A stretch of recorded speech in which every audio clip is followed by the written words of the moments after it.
Hi, my name is Lettratv. This is Lettratv.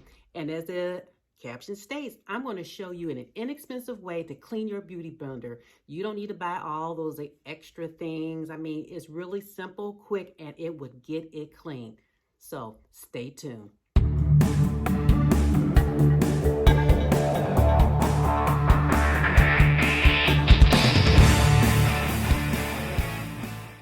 Hi, welcome to my channel. And as I stated, we're going to talk about how to clean that beauty blender. You know, when you use it over and over again, the makeup and the grime that gets into it.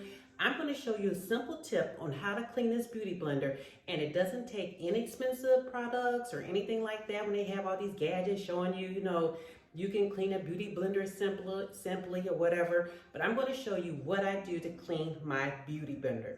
So let's get to it. Okay, so I'm going to demonstrate to you what I do. So I like to get the water nice and warm, and you put your beauty blender under the hot running water, squeeze it so I get all, get nice and wet. And then I just take a bar of soap. You take the soap and you rub your beauty blender on it over and over again, and you rub it all over the sides.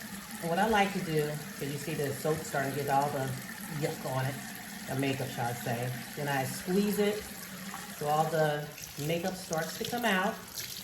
And squeeze it some more. And I do it again. And squeeze it all over. And squeeze out the makeup. And as you can see, it's a lot of makeup in here. And I keep doing it.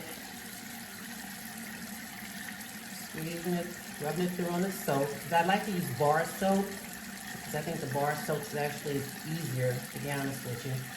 And I just keep rubbing it over there. I use warm water because I think because of the makeup has oils and stuff, so you want to make sure it's breaking down the grease that's in there. And squeeze it out, squeeze it out, squeeze it out. And it looks like it's just about clean. And we do it again, squeeze it out, squeeze it out. And good squeeze. And there you have it. Your beauty blender is clean, ready for use. And I just set it to the side and let it dry.